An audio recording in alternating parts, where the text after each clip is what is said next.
Yeremiya ibice 12 umurongo wa 10 aratubwira ngo Uwiteka yitegereza imitima ngo akayigerageza, ngo yaragiza ngo akitura umuntu wese ibihwanye n'imirimo ye, ngo ko imirimo biva mu maboko ye imeze. Umuntu wese rero wizera Imana agomba gupimwa cyangwa se agomba kugeragezwa. Icyo ushaka kuvuga ko ibyo bigeragezo umuntu ufite amahirwe ni uwihanganira ibimugerageza. Niyo ntego, hahirwa umuntu wihanganira ibimugerageza, niyo ntego. None Bibiliya yo ikavuga ngo kuko namara kwemerwa azaba ikamba ry'ubugingo. Namara kwemerwa, ntabwo ari ukugerageza ngo yabe Imana ize kutesha umutwe gusihoya. Hari ahantu igomba kugera ikagira uko bigenda. Ngo kandi Uwiteka Imana iravuga iti mu gitabo cy'Itangiriro ibice 2 rere ku murongo wa 18, kandi Uwiteka Imana iravuga iti si byiza ko uyu muntu aba wenyine, reka muremere umufashe umukwiriye. Uwiteka Imana irema mu butaka amatungo yose n'inyamaswa zo mu ishyamba zose n'inyoni n'ibisiga byo mu kirere byose, ibizanira uwo muntu ngo imenye uko abyita, kandi uko uwo muntu yise ikintu cyose gifite ubugingo aba ari ryo riba izina ryacu. Uwo muntu yita amatungo yose n'inyoni n'ibisiga byo mu kirere n'inyamaswa zo mu ishyamba, ariko umufasha umukwiriye yari ataraboneka. Uwiteka Imana isinziriza uwo muntu buticura, arasinzira, imukuramo urubavu rumwe, ihasubiza inyama. Urwo rubavu Uwiteka Imana yakuye muri uwo muntu iruhindura umugore, imushyira uwo muntu. Aravuga ati uyu ni igufwa yo mu magufwa yanjye, nakara ko mu mara yanjye, azitwa umugore kuko yakuwe mu mugabo. Nicyo gituma umuntu azasiga se na nyina akabana n'umugore we akaramata, bombi bakaba umubiri umwe. Kandi uwo mugabo n'umugore we bombi bari bambaye ubusa, ntibakorwe n'isoni. Aya magambo dusomye abanza kudukuriraho urujijo numvanye abantu muri iyi minsi. Ruvuga ngo icyaha Adamu na Eva bakoze, ngo inzoka yasambanyije Eva kuko ntibari basanzwe bakora imibonano mpuzabitsina, hanyuma ngo Eva n'abasambanye n'umugabo. Ntabwo ari byo, kuko ngo nicyo cyatumye babona ko bambaye ubusa. Hano Bibiliya itubwira ko na mbere bari bambaye ubusa kandi ngo ntibakorwaga n'isoni. Ahubwo bamaze kurenga ku Imana yabahaye. Imana yari abashyize ariko nayo irabapima. Iravuga ngo dore mbaye ibiti byose byiza. Eva atarazi, Imana yabwiye Adamu ngo iyi ngobyi uzajya uyihingira unayirinde. Ntabwo yirirwaga aho ngaho atembera gusa. Amaze kwita amazina akazi Imana yamuhaye, mu gice cya 2 hariya Bibiliya bigaragaza neza yamushyize mu ngobyi ya Edeni, yarayihingiraga, ubundi yarangiza ngo akanayirinda. Ntabyo kwirirwa aregeza aho ngaho. Ibyo bitubwira rero ko abantu twirirwa turegeza twibereye aho ngaho, ntabwo ibyo biri mu mico y'ubumana. Ubundi yari kujya yitembera areba, yarahingaga, yayirangiza ajya kureba ibyo yahinze niba nta kintu cyabyangije. Uburyo bwo kuyirinda ubwo Imana yamujyanye mu myitozo, ifite ikosi yamuhaye, imuha n'ibyangombwa. Natwe abantu tuzi gutegura abantu tukabaha amahugurwa. Imana si yo byari kunanira. Ariko icyo tubona aha ngaha, Imana ngo yararebye ngo ibona ntabwo ari byiza. Ibona umuntu ibona Adamu ari wenyine, ariko ngo ibona ibyo bintu ntabwo ari byiza. Haleluya. Noneho ni kumwe n'abagabo n'abagore. Haleluya. Ariko iki gikorwa twakoze cyo gushakana, Imana yo ubwayo yararebye nta muntu wikiriye inama. Ibona Adamu arahari, ariko ngo ibona Imana iricara ibona byabaho nta kintu bitwaye, ariko ntabwo ari ibintu byiza. Ishaka gushyiraho umuryango, bivuze ngo umuryango ni Imana mu maso yayo ibona umuryango ari ikintu cyiza. Haleluya. Twebwe ari kuvuga ngo arimo arwaserera, ubu ari gucicikana, ngo ubushize ngo hatanye ngo hari imanza 60 na zingahe, ngo none muri uyu mwaka zabaye 1000 ngahe, kandi hari izindi nazo ziraho ngahe, ngo biri mu kugenda, umuryango urabishe. Iyo ndorerwamo tuba tureberamo ni yacu, kuko Imana yo yararebye ibona ikintu cyiza gihari kiruta uko Adamu yari ahari wenyine, nuko umugabo agiye umugore we. Muraho neza. Ubundi ikintu cyiza nta muntu ukirekura, n'ubundi cyiza ntuzakirekura, kuko iyo ukirekuye ikibi cyo kiri, nta muntu ugishaka ikibi kirizana, ariko icyiza kiraharanira. Yakobo ari imbata y'Imana yandikiye abantu mu gice cya 1 ku murongo wa 2 aravuga ati bene data mwemere ko ari ibyishimo rwose nimugubwa gitumo n'ibibagerageza bitari bimwe, mumenye yuko kugeragezwa ko kwizera kwanyu gutera kwihangana, ariko mureke kwihangana gusohoza umurimo wako, mubone gutungana rwose mushyitse mutabuzeho na hato. Buriya kenshi ibintu bitugora mu ngo, usanga buri muntu avuga rwose ndihangana, umugabo uri hariya namwihanganiye ntitwamarana kabiri, umugore uri hariya namwihanganiye ntitwamara kabiri, ariko twarangiza ntitureke kwihangana twagize ngo gusohoze umurimo wako. Buriya hari imirimo ikorwa n'ikintu bita kwihangana, kuko nyine kuba wakugize kugakora imirimo wibereye hariya wowe. Ariko kenshi usanga umunsi ndihangana, kwihangana kwajya gutanga imbuto, ejo nkaba nkurambitse hasi yavuye ibyo se nazabivamo naho ndetse ntako ntagize. Akenshi rero muri kamere muntu uko tumeze, utiriwe wishakemo imbaraga turambirwa vuba. Ibyo ni kamere muntu. Yakobo yandika aravuga ngo nimugubwa gitumo mugere kwihangana, ariko yongeraho kandi ngo ariko mureke no kwihangana gusohoza umurimo wako. Ibi tugerageza rero biza mu buzima bwacu bwa buri munsi. Niba mfite urugo, umuntu wa mbere uzaba hafi tuzabonana kenshi nuwo nashakanye nawe, niwe tuzavugana kenshi, niwe tuzavugana ku byo twumvikana n'ibyo tutumvikana, niwe tuzahererekanya uko tubona ibintu, niwe wa mbere. Uwo niwe wa mbere ngeragerezwaho cyane kugira ngo kwihangana kwanjye gupimwe, kuko mu ijuru ntabwo umuntu azajyana n'ikupure ye, azagenda ku giti cye. Niba uri umugore, wa mbere uzapimirwa ni umugabo wawe, kuko niwe mubana kenshi. Aba kabiri Imana yaraguhaye umugisha ukagira urubyaro, aba kabiri n'abana niwe bantu bazongera baze babe hafi yawe. Aba gatatu tuzageregerezwaho ni imiryango yacu, kuko nibo batuba hafi, nibo batugemurira twabyaye, nibo batugemurira twarwaje, nibo badusura ba mbere, nibo baza gusigara ku ngo zacu mu birori. Abo bo hafi nibo tuzageregerezwamo cyane. Niyo mpamvu iyo utarabimenya ubwenge utangira kuvuga ngo jyewe numva nakizwa ariko umuryango wanjye urambangamiye, aho ngaho uragipfuye, kuko uzageregerezwa uhereye mu bakwegereye. Abandi bazakurikiraho hirya yawe naho dukorera ku kazi, kuko nibo twiriranwa nabo buri munsi. Aho uzaba uri niyo Imana izakugeragereza. Niba ufite amafaranga menshi, ikigeragezo cya mbere uzahura nacyo kizava ku mafaranga menshi. Niba nta faranga na rimwe ufite, ikigeragezo cya mbere uzahura nacyo kizahera ko nta faranga na rimwe ufite. Imana rero utari bujye kwiga. Umurongo wa 12 uravuga ngo hahirwa umuntu wihanganira ibimugerageza, kuko namara kwemerwa azahabwa ikamba ry'ubugingo iry'Imana yasezeranije abayikunda. Umuntu niyoshwa gukora ibyaha ye kuvuga ati Imana niyinyoheje, kuko bidashoboka ko Imana yeshwa n'ibibi cyangwa ngo yo igire uwo ibyoheje.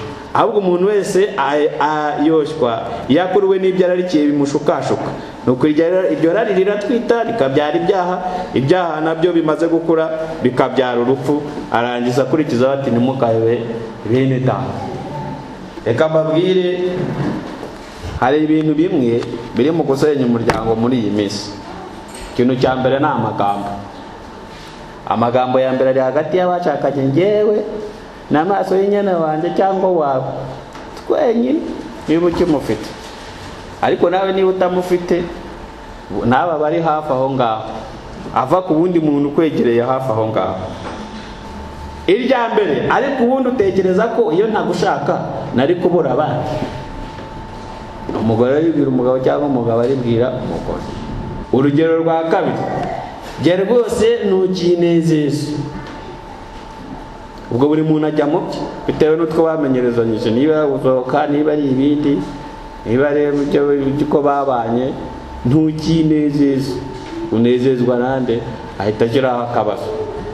Irya gatatu, ubundi umfata utyo wibwira ko hatari abanyifuza, kandi ntashyiraho abaribo. Ntukankorere ku bana ngo ni umugabo ubwira umugore cyangwa umugore ubwira umugabo. Bivuze iki? We umaze kugira ute? Kuba mwambura, kuvuga ngo jyewe n'abana banjye dufite urugo rwanjye, wowe ntukagire ute? Ntukakore. Abana banjye urabazira. Ubwo muri make busaba. Hari n'akandi ntashaka gushyiramo hano bavuga ngo so naza ndakureka, kuko ni uguhunga inshingano. abana nawe nyine ahita yitwara uko abonye, yumva ko ntacyo umaze aho ngaho.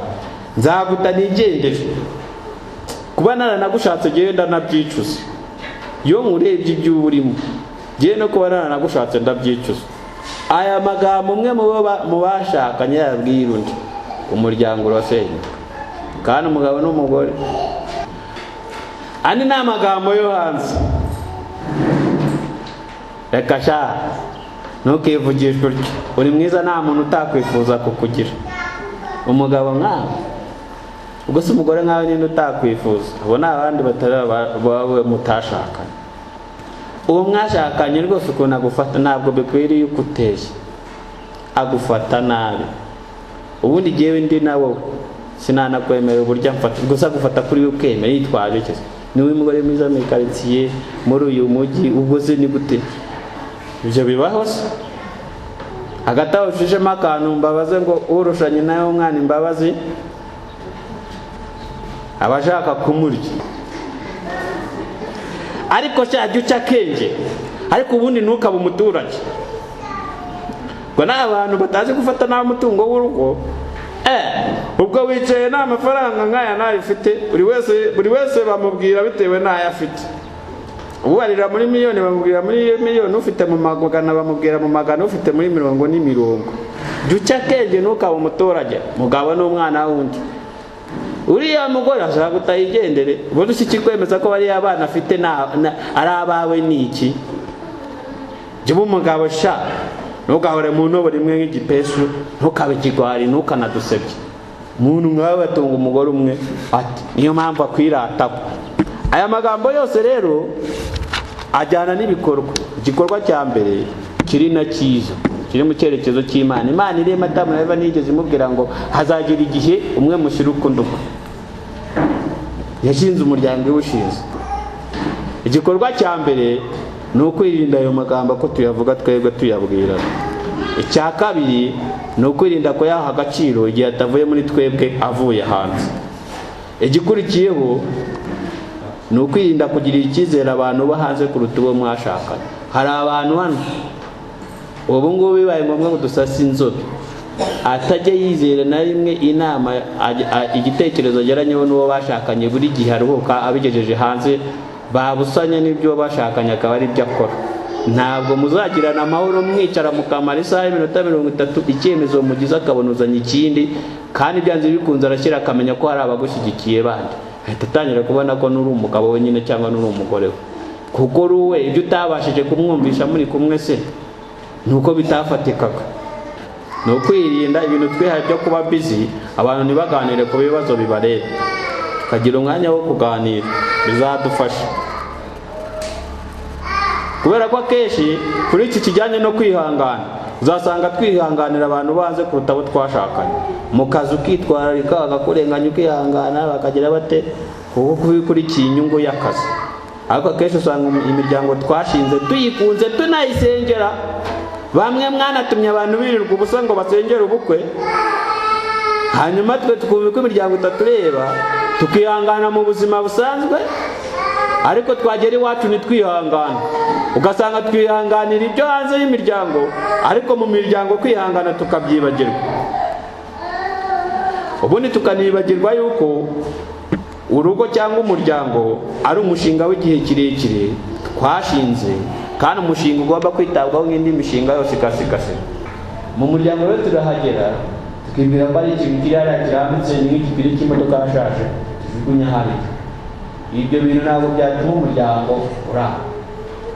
Pawulo mu Korino yabwiye abantu aravuga ati ibyiza ni uko utarongora, ariko kugira ngo mu rwego rwo kwirinda icyaha cy'ubusambanyi buri mugabo wese agire uwe mugore, agendera uwe mugore, na buri mugore wese agire uwe mugabo.